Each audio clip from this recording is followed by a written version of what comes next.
Abra aí, então, Isaías 41, verso 10. Você pode ler?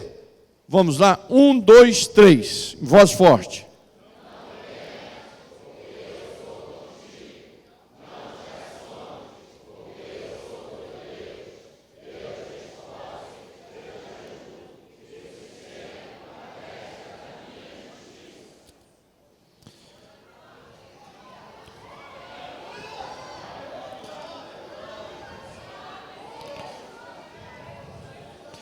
Deixa eu pôr aqui na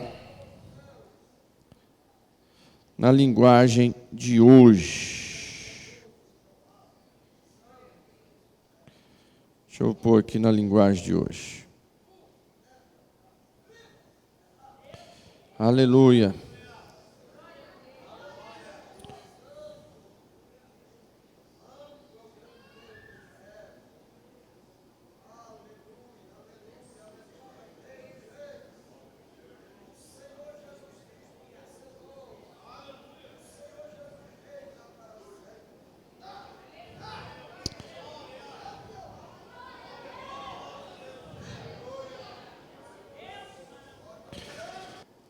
Na tradução da linguagem de hoje diz assim, ó, não fiquem com medo.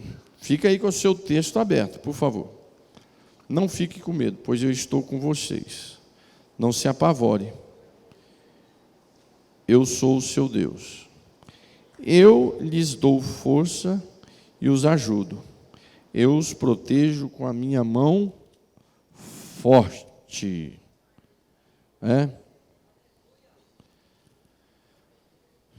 Meus amigos e irmãos em Cristo, Isaías, um profeta, é o maior livro do Antigo Testamento dos profetas. E também, eu não sei se Jeremias, juntando com Lamentações, fica maior, né? Porque o Jeremias tem 2 livros no Antigo Testamento. Isaías tem textos marcantes, assim, versículos que marcam a nossa vida. Ele é da época ali de mais ou menos 750 antes de Cristo, quer dizer 2750. E mais ou menos 250 anos antes de Israel ser deportado, levado prisioneiros pela Babilônia por Nabucodonosor, em 586 a.C. Isaías profetizou em Judá. Nos parece que ele era um homem de família de nobres, da riqueza ali de Judá. Pelo que indica, parece que ele tinha ligações ali com os reis. E, entre outros reis que ele profetizou e conviveu, foi contemporâneo, na mesma época, o que se destaca é Ezequias. E também ele conviveu com o filho de Ezequias, Manassés. E diz a tradução, a tradição judaica, não é cristã, a tradição judaica, que Manassés que matou Isaías cerrado. O Manassés foi o pior rei em Israel, né? Isaías é um profeta que profetizou futuros longos. Por exemplo, ele profetizou sobre Jesus, 600 anos antes de Jesus. Ele profetiza sobre o cativeiro e o retorno do cativeiro de Israel. A ponto de muitos estudiosos acharem que, na verdade, o livro de Isaías não é só de um autor, mas de 3 autores. Um que é o próprio Isaías e outros dois que utilizaram o nome de Isaías. Por incrível que pareça, isso é falado em livros, é escrito em livros. E assim, estudiosos que falam com toda certeza. Por quê? Por causa das revelações distantes. O que para nós pentecostais, nós não temos dificuldade nenhuma sobre revelação distante. Quem é que teve uma revelação aqui há muitos anos atrás e já se cumpriu essa revelação na sua vida? Então nós não temos dificuldade com o tempo, porque o nosso Deus é um Deus que enxerga lá na frente.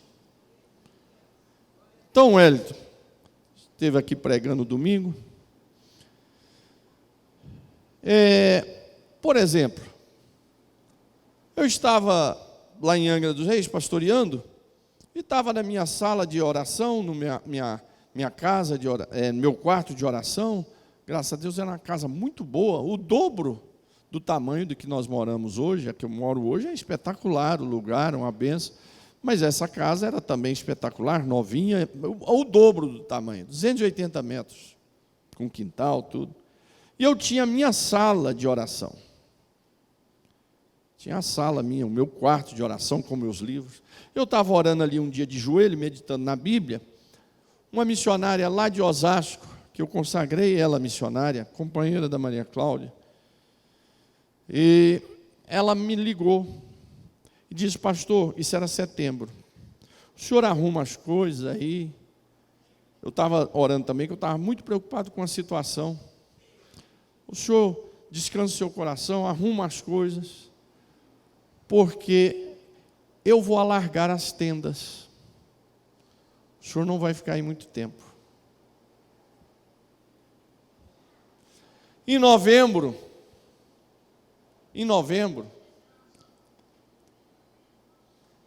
eu e o Sangar estávamos indo para a África, perdemos o avião por uma situação, um documento que o Sangar precisava, não tinha, que era a autorização da Maria Cláudia. E perdemos o voo, mas conseguimos sem pagar nada. A empresa viu a situação, continuou sem cobrar nada. Aí nós fomos para um hotel, mas antes de ir para o hotel, em gratidão a Deus, falei: meu filho, vamos lá no culto no Brás. Como eu estava de camiseta, barba por fazer, sujo durante o dia todo, nós estávamos desde as 7 da manhã até 7 da noite ali no aeroporto, naquela confusão. Nós fomos para o culto. Aí o bispo Samuel Ferreira pregando, olhou e disse: vem cá, ali é o sócio, mas o Sangar. Aí eu levantei e falei: sou. Mandou sair de lá, sentar no púlpito.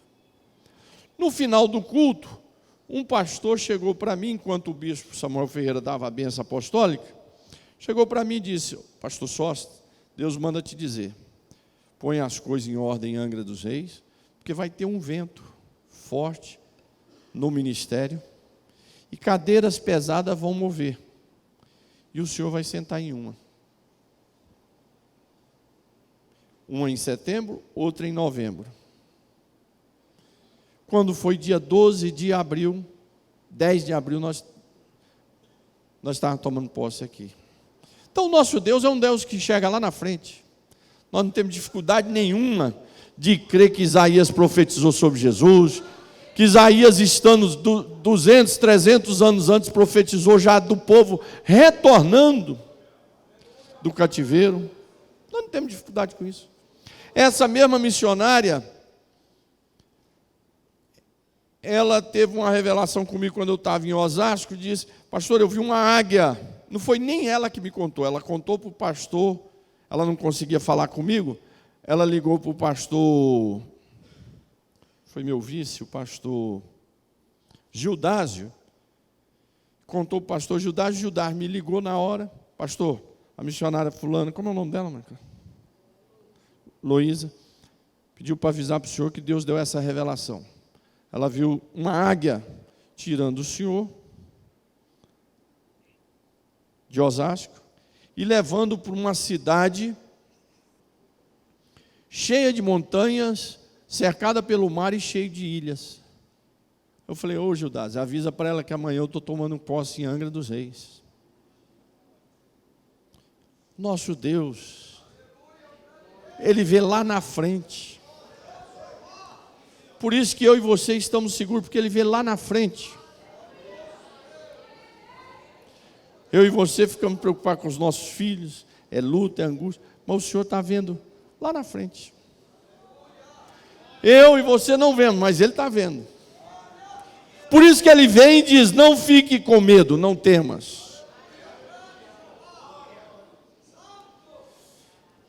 Então Isaías profetiza sobre o retorno. Aqui nos capítulos anteriores, você mexendo aí, você vai ver que no 39 foi a visita dos mensageiros da Babilônia.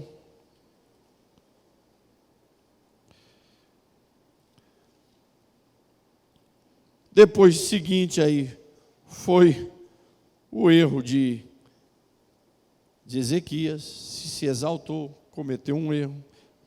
Deus o repreendeu através do próprio Isaías.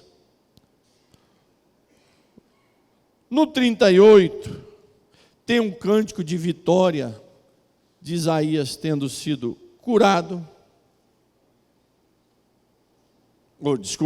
De Ezequias tendo sido curado.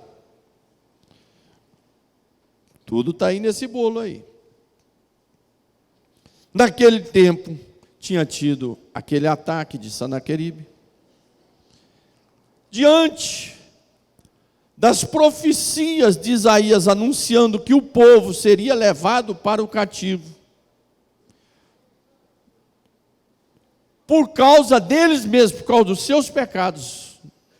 Não é porque Deus ia provar eles, não. É por causa do pecado deles, porque tem lutas que eu e você passamos, porque o Senhor está nos provando, está nos amadurecendo, está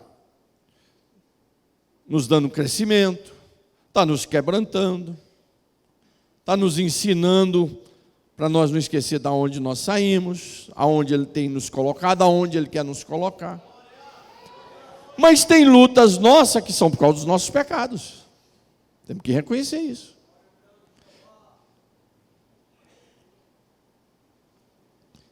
E Isaías avisa ao povo do cativeiro, por causa que o povo não parava, não se consertava, vinha profetas e outros profetas, e o povo não se consertava. E o povo passou a servir os deuses da Babilônia. Aí ia lá na Babilônia, trazia os deuses em carruagens de boi para Israel. Aí Deus disse: vocês estão trazendo os deuses de lá? Não precisa não, eu vou levar vocês para lá, vocês serem escravos lá, vocês vão servir eles agora, é lá, não é aqui não, porque essa é a terra da promessa, que eu dei a vocês não estão cuidando. E aí, Isaías profetiza esse retorno, profetiza o cuidado, que mesmo quando ele levasse para corrigir, ia cuidar deles. E diante dessa crise de Ezequias, também Isaías está profetizando o cuidado de Deus com o povo de Israel. E esse versículo diz assim, eu vou ler na linguagem de hoje, você acompanha aí para você fazer a comparação. Porque aí fica melhor ainda de você entender. Não fiquem com medo. Deus fala com Isaías, ou Deus usa Isaías para falar com o povo de Israel, como que Israel fosse uma pessoa. Por isso que os judeus não aceitam que o capítulo 23 está se falando de Jesus. Porque Israel também era chamado de servo do Senhor. Eles acham que aquela profecia é para Israel, mas não tem fundamento, porque Israel não tem condição de remir ninguém. E o capítulo ali é de um remidor, de alguém que vai levar as feridas, né? Então, Israel como uma pessoa, como em outros textos, Israel é como uma esposa, como em outros textos, Israel é como um filho. Deus faz essas metáforas Por quê? Porque a nossa compreensão dos mistérios de Deus é muito pequena. Então Deus fica fazendo metáforas para nós podermos compreender o agir e o falar de Deus, que senão a gente não compreende. Quando a gente vai dar aula para criança, não tem que falar no linguajar de criança, senão eles não entendem. Você que é avó, você vai contar uma historinha para o seu neto ou a sua neta, você usa um linguajar de criança. Então, Deus usa essas metáforas para nós compreendermos. Esse texto demonstra o cuidado de Deus pessoalmente com Israel. Israel é povo de quê? Povo de Deus. E aí, nós podemos ligar o texto para mim, para você, para a igreja. Por quê? Porque nós somos povo de... Você pertence a... Então pronto. Então esse texto não é só para 2.700 anos atrás, não é só para Israel. Esse texto é para quem é povo de Deus, é servo de Deus, é filho de Deus. E esse texto me ensina a igreja, ensina você, que nós temos um Deus que está num trono de glória, que Isaías teve a visão desse trono, Ezequiel teve a visão nesse trono, que é uma visão, assim por sinal, no linguajar nosso, muito louca.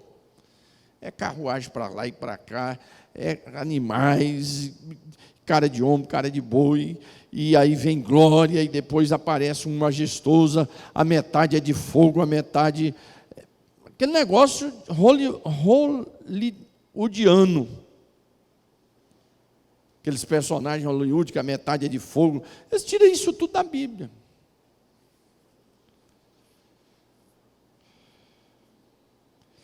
Lá no Apocalipse, João tem aquela visão do arco-íris, com aquela glória, o trono de Deus.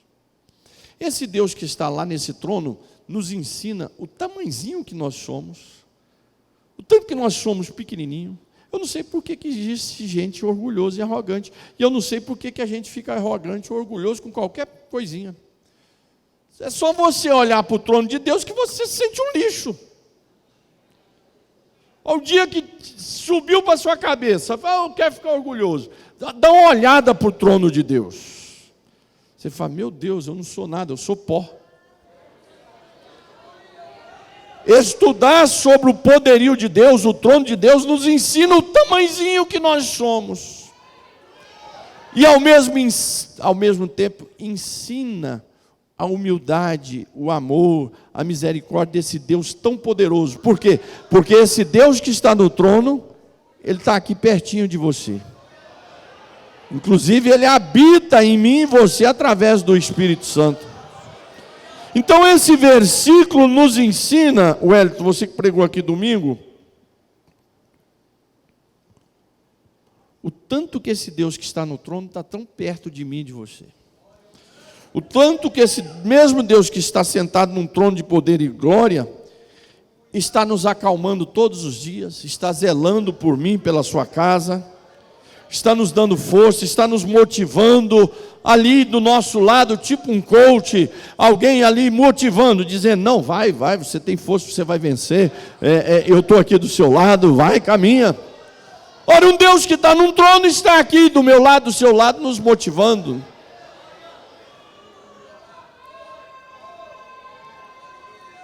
Mas diferente de uma motivação, Ele não só motiva, mas Ele realiza. Não fica só nas palavras. E aí Isaías, dizendo ao povo de Israel, dizendo a Ezequias, profetizando do futuro desse povo quando estivesse lá no cativeiro, não fiquem com medo, pois eu estou com vocês. Não se apavorem, pois eu sou o seu Deus. Duas coisas. Não fique com medo, porque eu estou com você. Não se apavore, não fique assustado, não veja assombração, pois eu sou o seu Deus. Um, ele está conosco, o outro, ele é o teu Deus, ele é o meu Deus. Então não fique com medo. Medo de quê? O que nós temos medo hoje? De que você tem medo hoje? Criminalidade? Pode ser? O que mais? Enfermidade. O que mais? Segurança, violência. O que mais? Desemprego. Estava esperando essa palavra. Desemprego. Criação dos filhos. Quantas vezes eu estou perturbado, preocupado com meus filhos, aí Deus, para consolar meu coração, usa um profeta, uma profeta. Meu servo, aqueles que tu estás preocupado são meus. Descansa o teu coração. Deles eu cuido. Aí você relaxa o coração. Opa.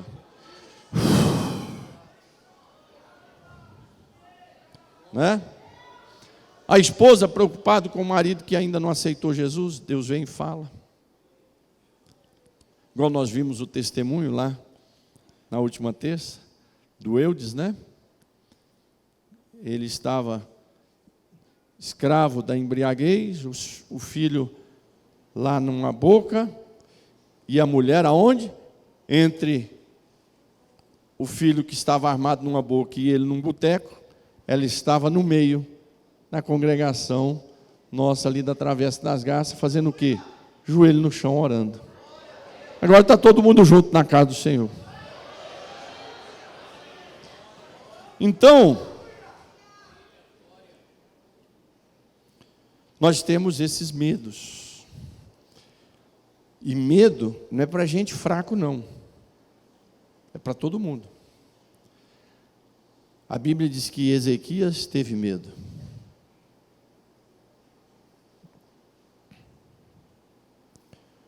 Quantos homens na Bíblia, a Bíblia diz que teve medo? Josias teve medo, Josafá teve medo.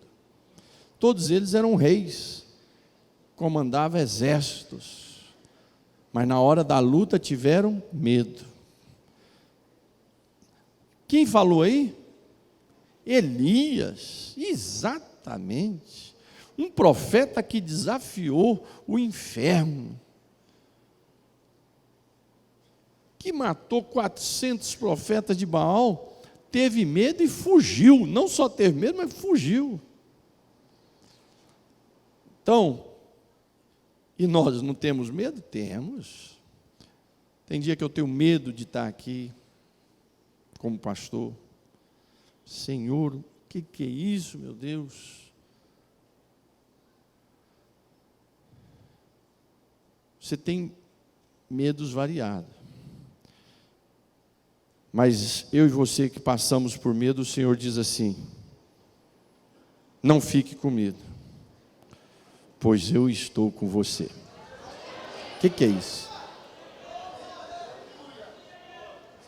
É como eu e você, quando era criança, ficava no escuro sozinho, morria de medo. Aí o pai ou a mãe chegava, pô, está escuro o jeito que for. Ih, tem medo mais nenhum. Por quê? Porque o pai e a mãe estavam do lado. Aí larga sozinho e apaga a luz. O pai e a mãe chegou, acabou o medo. Não tenha medo, porque eu estou com você, diz o Senhor. O salmista disse: ainda que eu passe pelo vale da sombra e da morte, Isaías, ainda que eu passe pelo vale da sombra e da morte, tu estás comigo. No vale da sombra e da morte é lugar de medo. Eu estou contigo. E quando eu passo pela fornalha, ele é o quarto homem, ele está ali.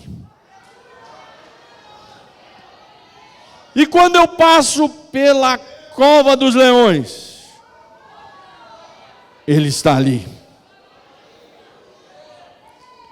Por quê? Porque eu estou contigo. Eu estou com você. Não tenha medo. Preste atenção. O medo que assola o seu coração. O Senhor está te dizendo: não tenha medo. Eu estou com você. E eu sei que eu estou pregando isso porque Deus está falando comigo também. Não fique assombrado, não se assuste, não se apavore. Agora ele já muda, ele não diz, eu estou com você. Agora ele diz, pois eu sou o seu Deus. Você tem um Deus. Você tem um Deus que está num trono em que o inferno estremece, mas esse Deus, ele caminha ao nosso lado. Por isso que o nome de Jesus é Emanuel, Deus conosco. O que é essa tradução ali no livro de João?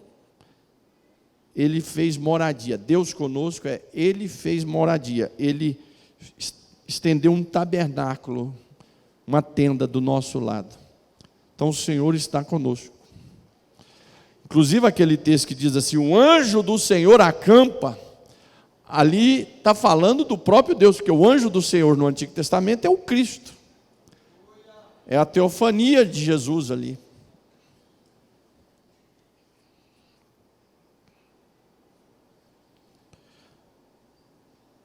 Eu e você temos um Deus. Tem gente que não tem Deus.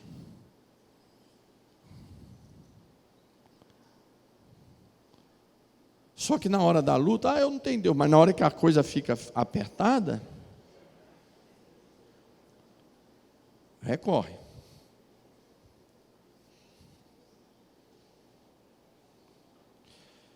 Você tem um Deus. Você tem um Deus que morreu na cruz por você. Você tem um Deus que sofreu com você. E sofreu por você. Então não fique com medo, porque estou com você. Não se apavore, porque eu sou seu Deus. Eu lhes dou força e o ajudo. Vamos aqui. Quando se fala de força, eu lhe dou força. O que você lembra imediatamente na Bíblia? Alguém falou aí? Sansão. Quem mais? Eu lhe dou força. Alguém falou aqui. Opa, eu não tinha lembrado, mas Josué. Outra que alguém falou aqui. Não, Gideão. Outro falou aqui um nome aqui. Davi. Então vamos lá. Só exemplo de força. Gideão. Não, vamos cronologicamente. Josué. Assume o lugar de Moisés. Meu Deus do céu. Eu e a Maria Cláudia, quando assumimos Carapicuíba, estava lá o pastor Luiz Gonzaga. Era um peso nacional. Mais de 1000 congregações. Um nordestino brabo, mas brabo mesmo.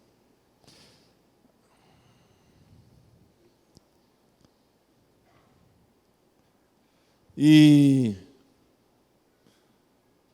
eu com 33 anos, a Maria Cláudia com 19 anos, nós assumimos uma igreja dessa. Dava coceira na cadeira, eu sentava ali, dava uma agonia, dava uma dor aqui na coluna, é uma coisa esquisita. Imagina Josué assumindo o lugar de Moisés. Mas Deus, e além de assumir, ainda tinha uma Jericó para derrubar. E antes de Jericó tinha que atravessar o Jordão. E olha isso. Mas ele atravessou o Jordão e derrubou as muralhas. E Sansão? A gente fica pensando assim. Deixa eu falar de Sansão primeiro, depois eu volto nesse pensamento. E Sansão? Está lá amarrado. A Bíblia diz, e veio o Espírito do Senhor sobre Sansão. Desamarrou aquilo, matou 1000 filisteus. E Davi, um adolescente, diante de um gigante que assombrava um exército todo de Israel. Um menino levanta com uma funga, traduzindo aqui para o nosso estilo hoje, um estilingue. e vai lá e mata um gigante. Como é que é isso? Uma criança com estilingue ou com uma funda vai e mata um gigante. Como é que é Gideão? Não, Senhor, é isso. Nós estamos aqui tudo acabado. Tudo aqui é uma miséria só, eu também. Tu és homem valoroso. Você vai vencer a batalha. Não, mas não tem como. Eu não tenho fama, não tenho nome, não sou ninguém. Tu és homem de valor. Agora, vamos aqui. Nós vimos 4 exemplos de pessoas que foram fortalecidas por Deus.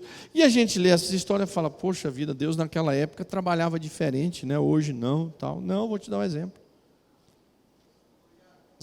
Esse mesmo espírito de poder e de força que vinha sobre Josué, sobre Gideão, sobre Sansão, sobre quem mais nós falamos?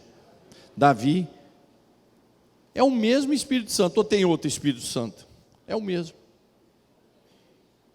Só que hoje, nós não vamos matar filisteu, não tem filisteu.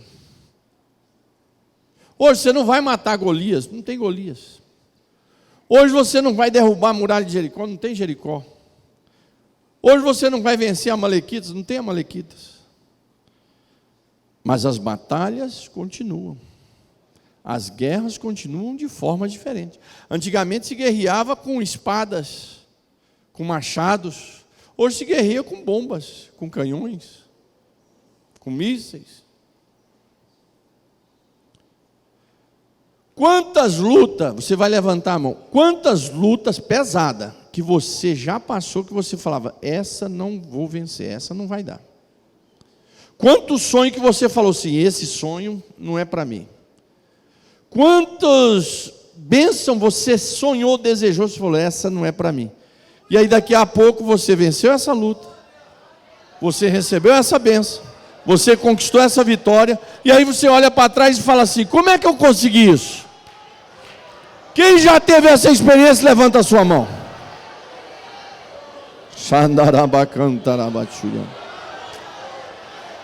É essa mesma força que capacitou Gideão, Sansão, Josué, Davi, é a mesma, porque é o mesmo Espírito. Então você vence batalhas que você fica pensando, gente, mas eu não tinha força para isso. Gente, mas como é que eu consegui? Como é que eu superei essa luta? Como é que eu conquistei esse sonho? Como é que eu consegui essa bênção? E veio o Espírito do Senhor sobre Sansão. Mas esse mesmo Espírito do Senhor vem sobre o Leandro. Esse mesmo Espírito do Senhor vem sobre Davi, vem sobre Sérgio, vem sobre Messias, vem sobre Eliseu, vem sobre a Maria, vem sobre o João, vem sobre o Pedro, vem sobre a Ana. Esse mesmo Espírito do Senhor continua agindo para te fortalecer, para fortalecer, para fortalecer, e você vencer as batalhas de hoje. Não é as batalhas dos filisteus, não tem mais filisteu. Tem época que você tem que agir e trabalhar em uma época, em um lugar que você fala, meu Deus do céu. Eu me lembro quando eu fiz o meu primeiro curso superior, foi um curso de História. Chegaram para mim e falou, surgiu o vestibular para curso de História. Aí eu fui lá e fiz, ninguém sabia onde é que era. Onde é que é agora? Aí lá em Porto Nacional. E agora para nós ir lá? Era 75 quilômetros para ir e 75 para voltar. Aí eu não sei como, aquela época tinha Zap, eu não sei como eu liderei isso aí, organizei com o pessoal para a gente estar de frente à prefeitura, para falar com o prefeito, para ele viabilizar um ônibus. Era o Eduardo na época. Tinha tudo para ter sido um grande político, acabou, se perdeu. Mas foi um grande político, foi senador, tudo, mas era para ser um governador, era para estar aí até hoje. E ele conseguiu um ônibus para nós. E agora você para e fala assim, vem cá, eu tenho que ficar 4 anos indo 75 quilômetros e voltando 75 quilômetros. E esse ônibus velho, enfumaçado, quebrando na estrada.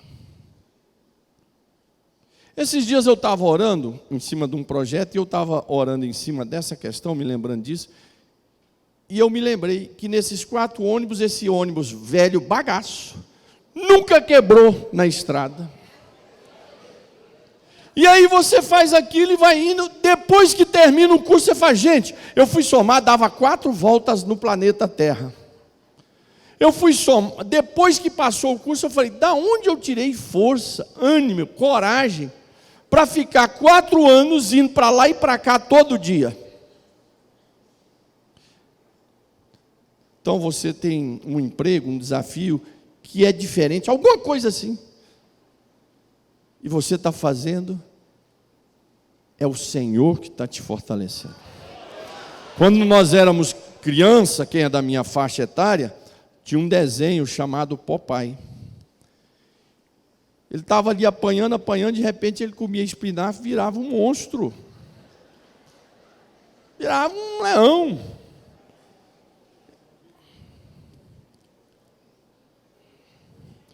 Veio o Espírito do Senhor sobre você, você vira um Popeye. Quebra tudo. E lá na frente, Portugal, você vai falar, mas eu não tinha condição disso.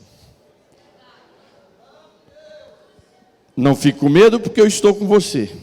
Não se apavore, porque eu sou seu Deus. Eu vou lhe dar força e vou te ajudar. E aí, a profecia termina dizendo assim: eu te protejo com as minha forte mão. Aí fala com a minha destra da justiça, né? É isso, com a minha forte mão. Eu te protejo com a minha forte mão.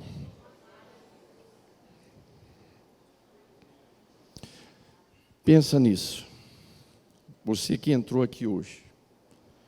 Você tem um Deus que está com você. Você tem um Deus. Você tem um Deus que te dá força, que te ajuda. Alguém aqui já teve a experiência de estar se afogando? Eu também já, né? E aí quando alguém chega e te estende as mãos e te puxa, meu Deus do céu. Esse ajudar de Deus é isso, a gente está afogando e Ele vem. E aí diz assim, eu protejo com a minha mão forte. Não é uma mão desnutrida, é com mão forte. Preste atenção, você que é servo e serva de Deus, o Senhor te protege.